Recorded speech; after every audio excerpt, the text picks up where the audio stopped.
the Texas Department of Public Safety for hosting this event today. I want to thank Attorney General Paxton for being here, for his active involvement over the past year to make sure that lawsuits are brought against the Biden administration for their chaotic open border policies, as well as for his legal action to defend what the state of Texas is doing to make sure that we have the most robust response of any state ever in the history of the United States of America in responding to provide a more secure border. I want to thank DPS Director Steve McCraw, National Border Patrol Council President Brandon Judd. Thank you for being here. Thank you for your collaboration. We have the Texas Division of Emergency Management Chief Nim Kidd, Adjutant General Tracy Norris, several sheriffs, Sheriff Dabaski from Zapata County, Sheriff Martinez from Brooks County, Sheriff Salinas from Kennedy County wanted to be here, could not. I have a comment from him that I'll be sharing later. We have Sheriff Salazar from Willacy County. We have DPS Deputy Director Dwight Mathis. We have the Texas Military Department Deputy General Monta Ulis. We have the National Border Patrol President of the RGV, Paul Perez, and the DPS Regional Director for the RGV, Victor Escalon. Listen, we are constantly both adjusting as well as increasing what we're doing along the border because of facts that we see on the ground that continue to challenge the state of Texas. Let me just give you the most recent example. We've been involved from the beginning in cracking down on the inflow of fentanyl. Overnight, there was a report of what happened on March the 4th in downtown Austin, Texas, where there was a large number of people who were found who were victims of fentanyl-laced pills. People died in Austin, Texas just a few days ago. Others suffered very severe medical consequences because they took a pill that they unknowingly did not know that it was laced with fentanyl. And if you look at what was said by the Austin Police Department sergeant in charge of the investigation, he said everybody knows that these fentanyl-laced drugs come from across the border. And it's a fact. One of the worst consequences of Biden's open border policies is the dramatic increase in the amount of fentanyl that is coming across our border. Texas law enforcement working together, they have seized enough fentanyl to kill every man, woman, and child in Texas, California, New York, Florida, Illinois combined. It is deadly. And the people stepping up to do something about it are Texans. The Texans you see at this table right here. I have yet to ever hear the Biden administration talk about the deadly problem that we're facing concerning fentanyl. I don't know if the Biden administration even cares about it. Between the ages of 18 and 45 over the past year, the leading cause of death was not COVID, it was not cancer, it was not car wrecks, it was not guns, it was fentanyl. This is a national-based issue that the President of the United States is doing nothing about. We have to count on but the state and local law enforcement, and we see at this table, to step up and do something about the deadly consequences of fentanyl. In addition to that, the people at this table, they've been involved in arresting criminal aliens, some with very long rap sheets. They've been seizing an increasing number of illegal weapons as well as currency. And, of course, we have an ongoing challenge with regard to human trafficking, that the drug cartels traffic people across the border who were victims of human trafficking before they arrived at the border, victims of human trafficking when they crossed the border, and victims of human trafficking as they continue to be trafficked once they come into Texas and then go across the rest of the country. Well, Biden's open border policies have led to also a shocking increase in deaths. I talked about fentanyl.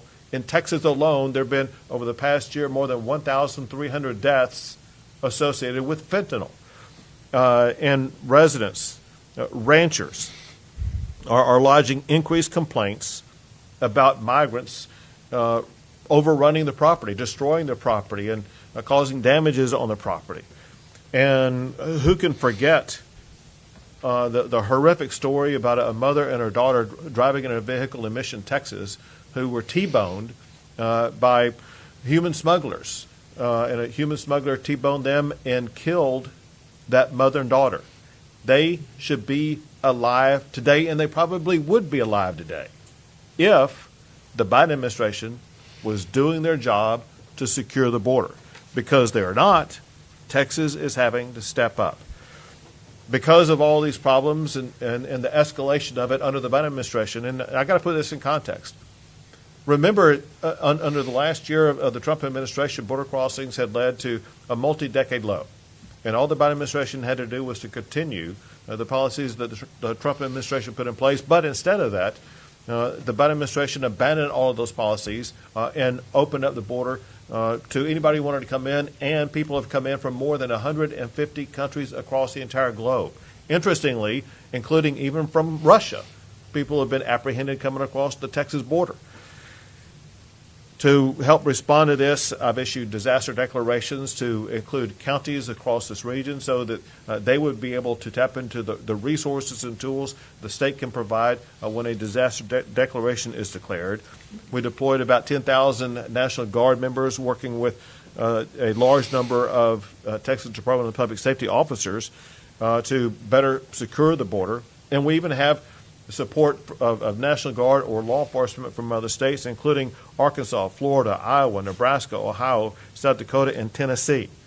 And now Texas is doing something that no other state has ever done in the history of this country. Texas is building our own border wall to better secure our state. And then in addition to the border wall, there are other barriers that we are putting up to make sure that we will prevent people from coming into Texas illegally, and which includes, among other things, mile after mile of razor wire, as well as other border deterrents to deter people from coming in. On top of all that, I signed a law making it easier to prosecute smugglers. I signed 15 laws cracking down on human trafficking. I signed a law enhancing penalties for making it a felony for people to manufacture or to distribute fentanyl. And as you will hear momentarily, a long list of legal actions taken by the Attorney General to hold the federal government accountable for their decisions not to comply with federal law.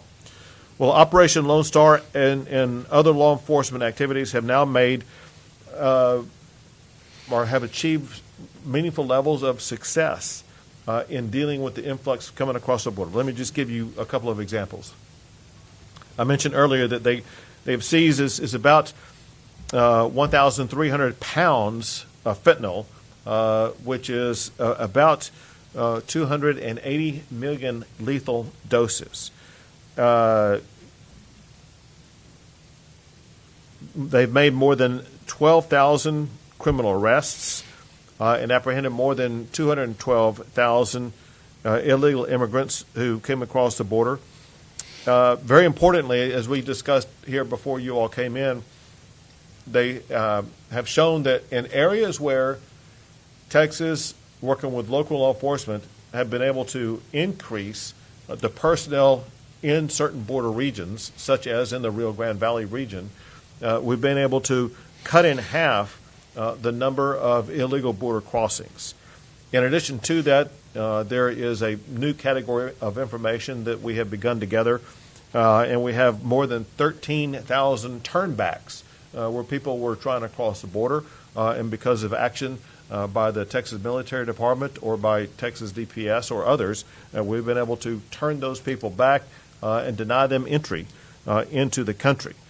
And also because of greater concentration of forces, we've been able to lead to a decrease of bailouts that could cause a lot of damages wherever that may take place.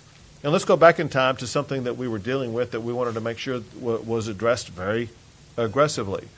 Go back to the time period, I think it was in September, when we saw candidly a massive multi-thousand caravan of people who had a connection to Haiti gather under a bridge outside of Del Rio, Texas. And we needed to dramatically increase the personnel by the state of Texas, for one, to be able to confront that caravan of people and make sure they stopped coming across the border into the state of Texas. But also at the very same time, there were multiple stories about additional caravans that were making their way through Mexico, targeting Texas as their location.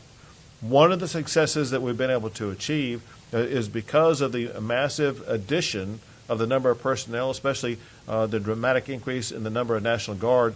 We've been able to ensure that there has been no other caravan crossing our border since the time of all the Haitians gathered under the bridge in Del Rio, Texas. Our goal is to ensure that we do whatever is necessary to prevent any further caravans from crossing our border. Very importantly, without the efforts of what we have put in over the past year, there would be millions of deadly drugs on the streets in Texas. There would be thousands more human trafficking victims. There would be no resources to respond to the complaints and concerns by the ranchers and residents. Reports earlier is that the number of 911 calls have increased dramatically. And we've been able to help respond to those 911 calls and provide the relief that the families and ranchers and residents needed. And without the resources that we've provided, there would have been virtually no impediment to illegal border crossing. And people across this region have been helped. And it's impossible for me to have the time to share with you all of the stories. Let me share with you just 3 stories. One is from the Armstrong Ranch in Kennedy County, where the person reporting this said, and I quote, as South Texas ranchers, my family saw a significant drop in damage to our ranch gates and fences following the deployment of Texas DPS and State Guard personnel to Kennedy County. We strongly support Operation Lone Star, and they thanked us for what we're doing. Also, the Kennedy County judge wrote, quote, Operation Lone Star and its assets made a tremendously positive impact for Kennedy County landowners. We are very appreciative, and that was written by the county judge. And then Sheriff Salinas, who could not be here, said this, and I quote, that he said, we appreciate Texas for sending the troopers and National Guard to our county when we needed them the most. It made a very big impact on all of the illegal immigrant traffic. We cannot stress enough how much we appreciate the state for their great assistance. Somebody who's been important in that and in connecting with all of the residents and ranchers around the region is Susan Kibbe. We appreciate her involvement in this process. Bottom line is this. We continue to deal with the consequences of Joe Biden's open border policies. The response we've been able to provide has lessened both the number of people coming across the border as well as the consequences coming across the border. Our goal is to both increase what we're doing, but come up also with evolving superior strategies to reduce the influx of people coming across the state, whether it means building more wall or using other strategies that will turn back people from ever getting into our state and country to begin with. Working together, we will be able to achieve that goal. And now I'd like to turn things over to Texas Attorney General Ken Paxton. By the way, thank you again for everything that you're doing to represent the state against the Biden administration and represent the state for defending the actions that we're taking just simply to provide safety for the people of our state.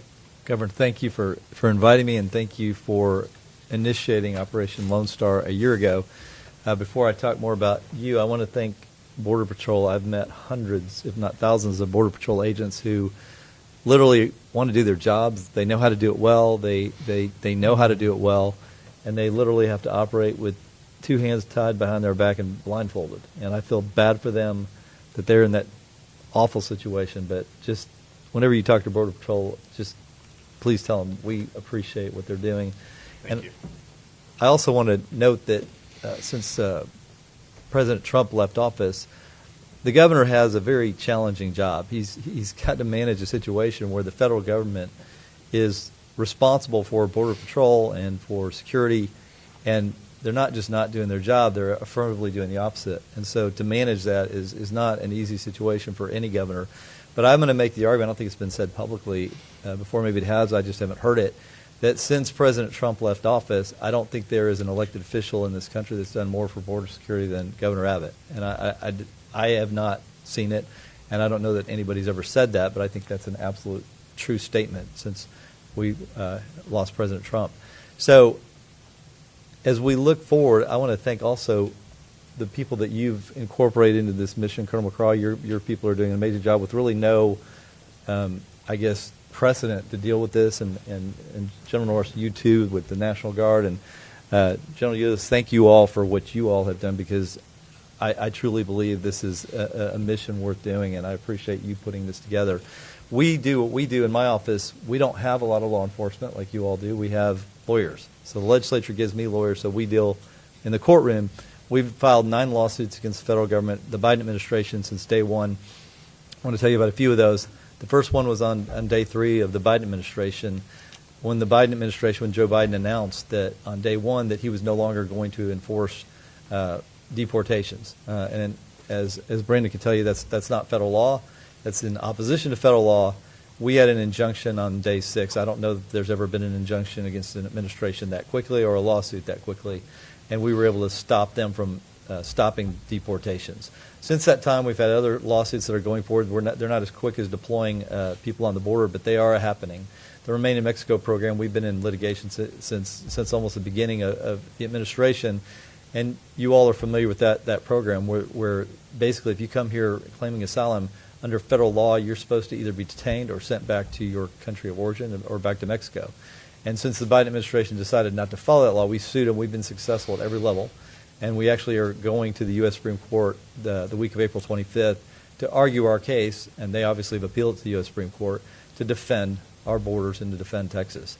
So that's ongoing. And then finally, our last lawsuit that we filed was the Central American Minors Program. A lot of people don't know about this, but this was reinstituted from the Obama administration by the Biden administration. It's hard to believe this is actually a program. There's nothing in law that allows this to happen. The governor, this program allows, if you claim asylum and you're from one of these Central American countries, Guatemala, El Salvador, or Honduras, you can have your family transported up here tax-free, and then they get sent around the country. And it's completely illegal. It's not authorized by law. And so we've sued them over that as well. So we have a continuing fight with the Biden administration with the hope that as time goes on, we will force our president, who has betrayed the American people, who doesn't follow federal law, who doesn't follow the constitutional role of the president, to do what he's supposed to do under the Constitution, to do what he's supposed to do under federal law. And so as we think about what's going on at the border of the Ukraine, and the Russians are invading Ukraine, and I noticed that Congress is spending several $1 billion, I don't know the number, $13-14 billion, to help Ukraine defend against Russian invasion.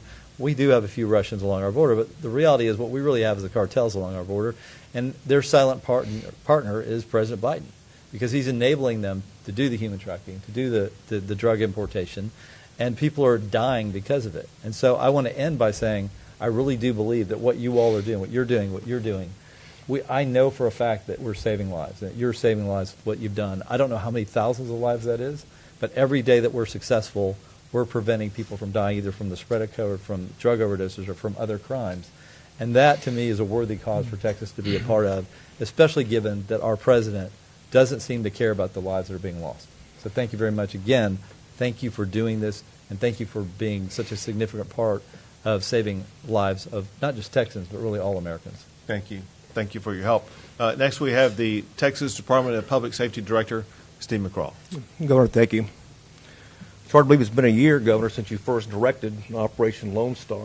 And I know you recognize the time when we briefed you and got you up to date, as you always insist upon on a weekly basis in terms of the numbers, is that we saw a dramatic increase in fact, a global mass migration event that was set off somewhere around February we started experiencing here in Texas. And we heard from our sheriffs. We heard from certainly landowners. You know, we've heard from our Border Patrol partners who were immediately overwhelmed when that happened.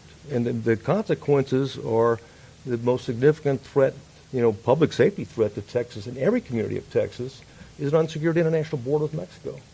And your concern was that as a result of that, transnational criminal activity was coming across, or actually flowing across between the ports of entry. Those gotaways, well, there's a lot of gotaways in that regard. Unfortunately, we've got cartel operatives, we've got transnational gang members, we've got not only just cartel operatives, cartel members themselves, we've got drugs, fentanyl, but certainly methamphetamine, 5 tons of meth we've taken off during that period of time. It impacts Texas communities.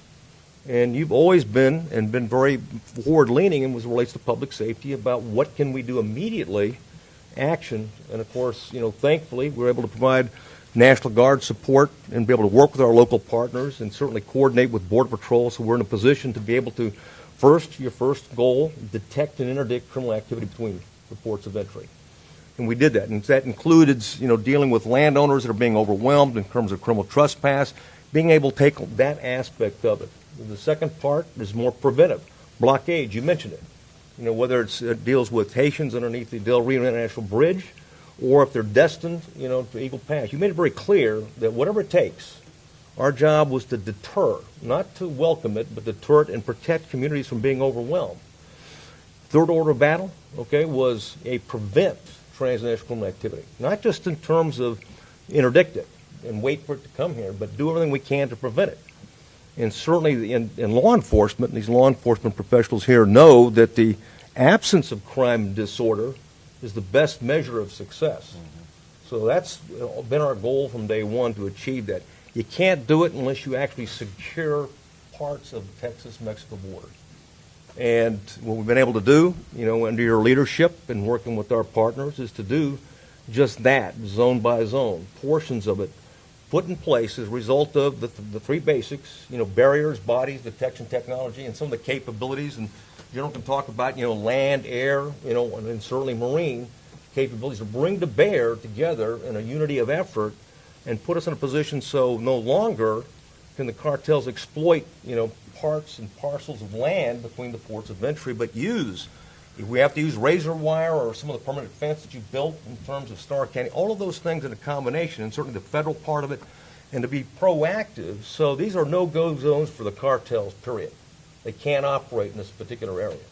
And I'm proud to say, as a result of the teamwork and your leadership, we're in a position right now to say that we've got 4 zones. Would you say 4 zones right now? Yes, sir. Director?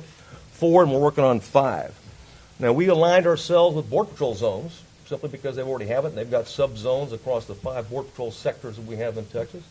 And we'll keep chipping away at it. That's 4, that's 5, that'll be out of 103.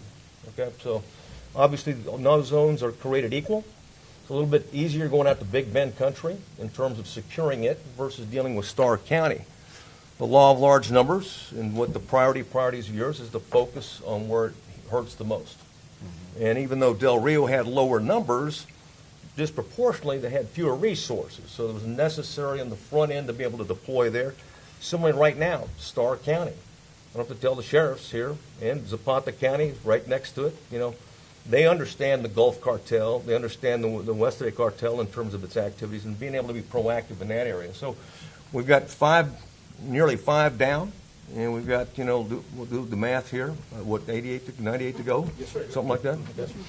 General, help me there with that. So, and we're committed, and thankfully the resources you and the legislature provide us, put us in a position to be proactive, because at the end of the day, what matters most is not what we catch as much as what we don't catch as a result of securing it once and for all. So thank you for your leadership, and appreciate the General for leaning forward and dealing with our federal partners. Thank you. Next is the Chief of the Texas Division of Emergency Management, NIMCID.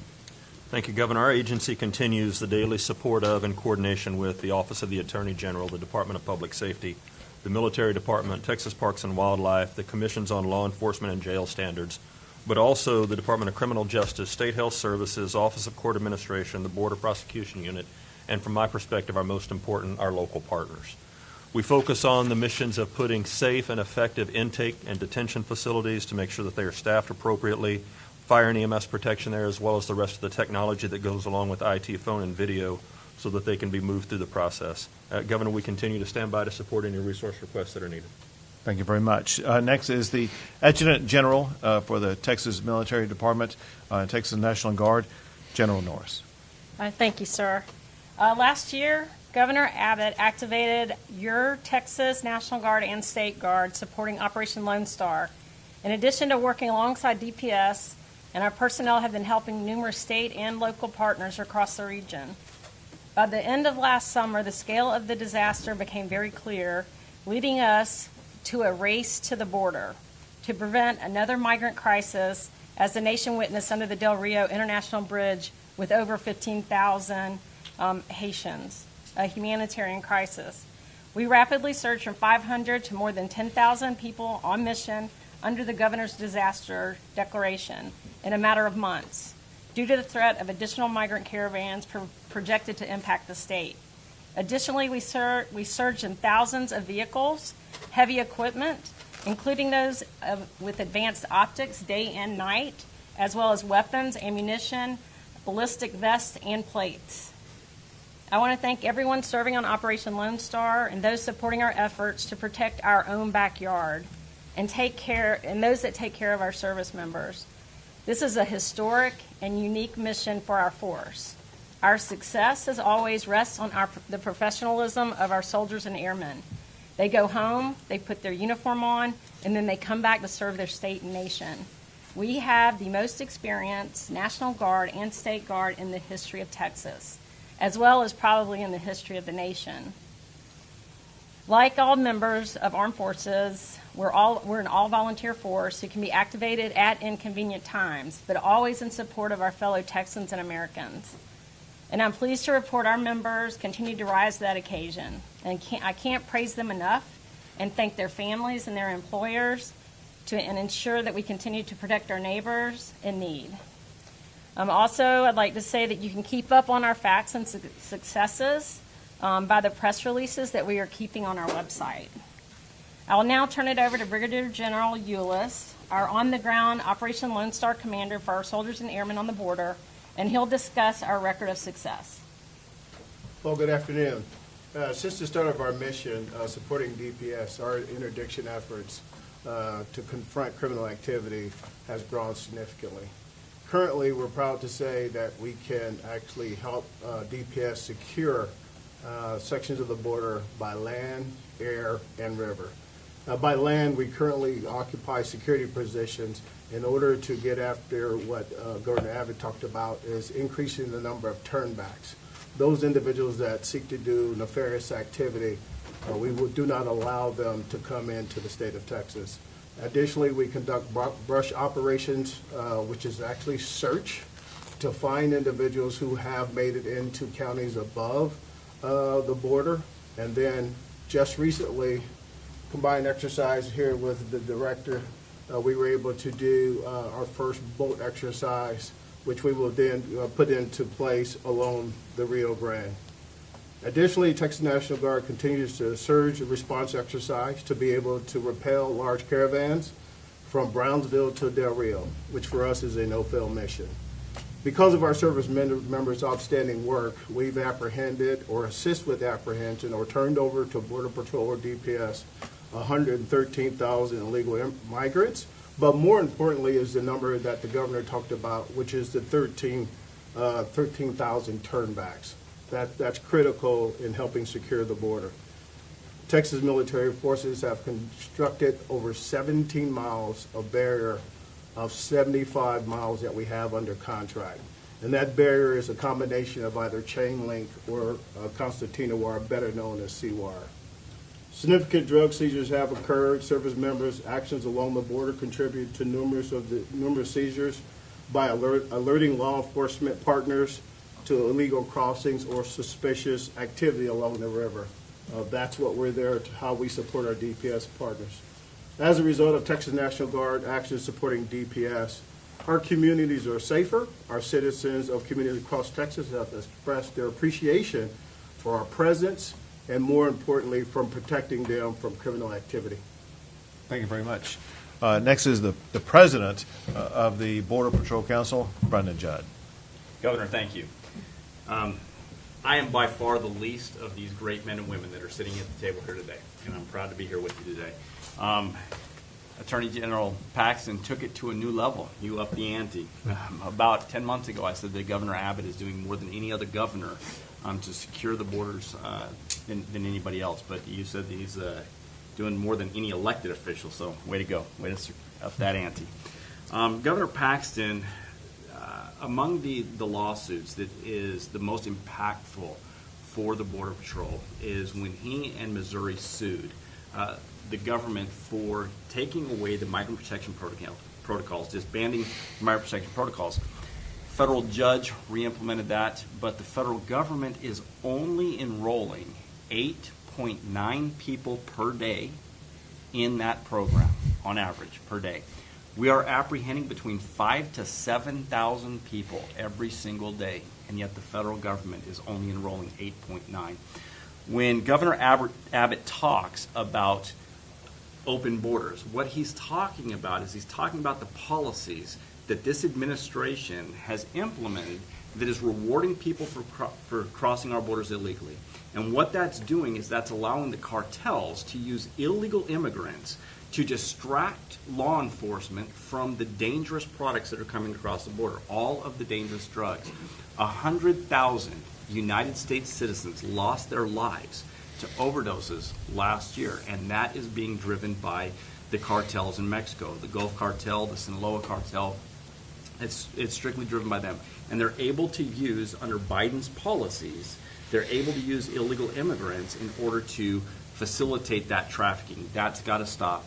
When you look at the successes of Operation Lone Star, I have to look at the other states and how they're being impacted.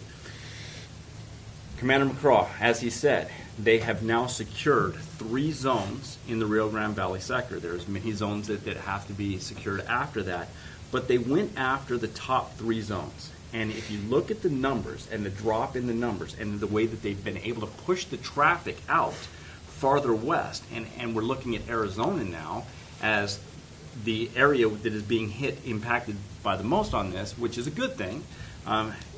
They're expanding out.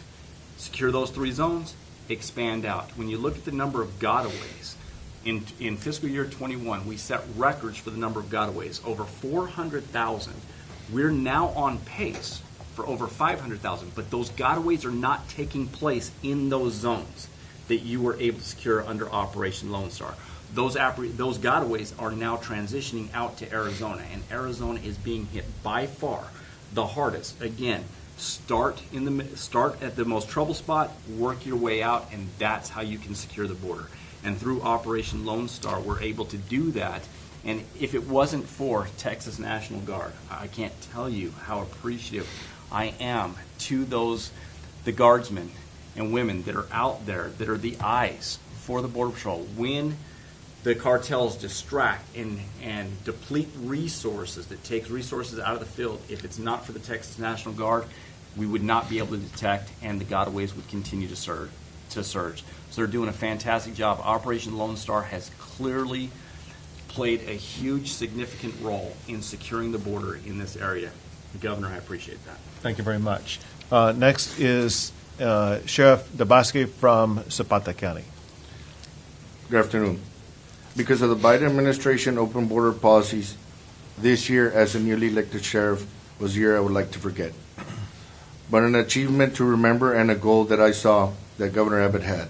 He united the Texas military, DPS, Texas Rangers, Border Patrol, and many border sheriffs in both state and federal law enforcement agencies to do one thing, to protect our U.S.-Mexican border, and most importantly, to secure the safety and the security of our citizens.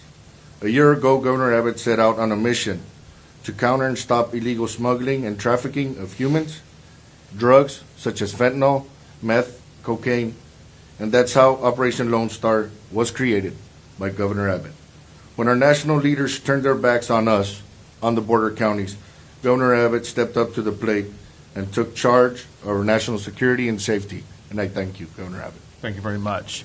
And I want to recognize someone who serves kind of as the human interlocutor between all the law enforcement as well as the average citizen out there who's suffering the consequences, and that is Susan Kibbe of the Texas Property Rights Association. Susan, thank you very much for your help. With all that, we'll be happy to take a few questions. Colonel LaFranc, are there plans for arrests in Kennedy and, well, Brooks County, Willacy County? Because we haven't seen arrests too much over there. Is that something that's going to be happening soon? Yes, for criminal trespass, absolutely. Okay. Has that already started, or where? It's already started in Jim Hogg County. We've made any arrests in Brooks yet? No, sir, not yet. We will. Unfortunately, Brooks County, as you know, we've got the Falfurrias checkpoint, and as a result, we've got a lot of smuggling in that regard, and landowners have been suffering, criminal trespassing problems for well, nearly a decade now. So, But, no, hold on a second. Let me make one thing clear, and that is, they make arrests in all counties every day for all different types of crimes.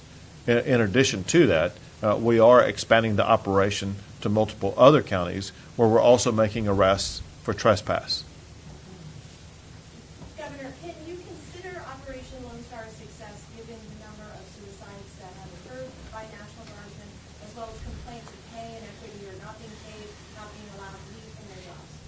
Well, first, with regard to anything like a suicide, listen, a suicide is something that I personally, as Commander-in-Chief, take seriously, but I also know that the military leaders who are at the table today take very seriously. And this is something that predated Operation Lone Star, whether it be in the Texas National Guard or the United States military, and it's something that we are all committed to making sure that we provide the mental health resources that are needed so that people will not go through the consequences of mental health challenges that could lead to suicide.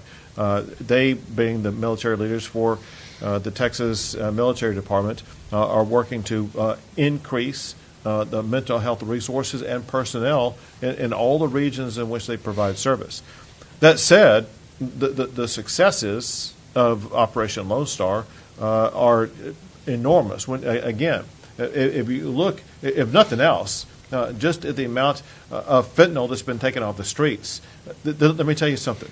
There would be thousands more people who will have lost their life because of fentanyl had it not been for the people you see at the table today leading efforts to reduce that fentanyl and seize it and get it off the streets.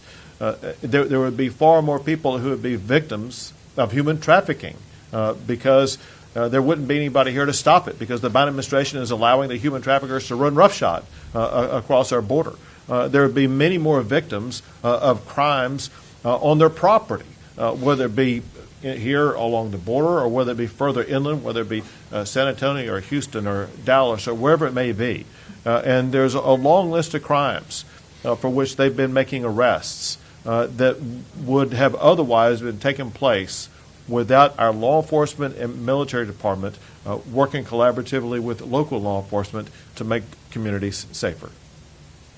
Governor, multiple experts say that the permanent solutions to the migration issues come from Washington, D.C., right? Has your administration reached out to the Biden administration to see if the state of Texas can work collaboratively with the administration in D.C. and collaborating with Congress, because laws have to be passed really well to make this different long term? Has your administration done anything like that to move the needle sort of forward and resolve this for long term? So to make a clear point about the question that you're asking, the United States Constitution delegates to Congress the responsibility to write the immigration laws. Congress has written immigration laws. The Biden administration is refusing to enforce those immigration laws that the United States Congress has written. So what we're trying to do is to compel the Biden administration to very simply follow the laws that the United States Congress has already written. And the Biden administration is abandoning the responsibility to apply those laws. And so goal number one is to get the Biden administration to follow those laws. And yes, we have reached out both privately as well as publicly by lawsuits filed by the Attorney General suing the administration for not following those laws. And we will continue those efforts to hold the Biden administration accountable for not enforcing the laws already passed by Congress. That said, it's up to the president to work with Congress to address a very broken immigration system. I know that members of Congress have reached out to try to do that. The Biden administration has been feckless in any attempt to do anything about that, seemingly because the Biden administration wants these open border policies. The reason why I can say that, if you go back and look at exactly what President Biden said when he was candidate Biden for the presidency, he campaigned in favor of the open border policies that he's implemented in Texas as well as along the entire southern border. He told the American people he was going to implement these open border policies. Now the American people are seeing the consequences of these policies that he campaigned on, that he promised he would deliver. It's been a disaster for the Biden administration and for the people of Texas and America. Two more questions. Governor, may I Please, back off that? go ahead. So Governor Abbott has reached out to the Biden administration, but there's been several other entities. I personally have spoken with the administration about what needs to be done to secure the border. When he made the decision that he was going to get rid of the migrant protection protocols without putting in place any other policy that would take that that would fill that gap in, he was told specifically that if you release people into the United States under what is dubbed the catch and release policy, if you release them, if you reward them, they're going to continue to come. So what he was told was, if you get rid of the migrant protection protocols, you have to hold people in custody here in the United States. He said it was inhumane to hold them in Mexico pending their deportation or asylum proceedings. So he was told that you have to hold them here in the United States. He refused to do that. Instead, he exercised prosecutorial discretion and released people into the United States, and that is what has drawn. So he knows what the solutions are. He knows exactly what he needs to do. He just refuses to do that because he's putting politics ahead of the American public. Thank you, Governor.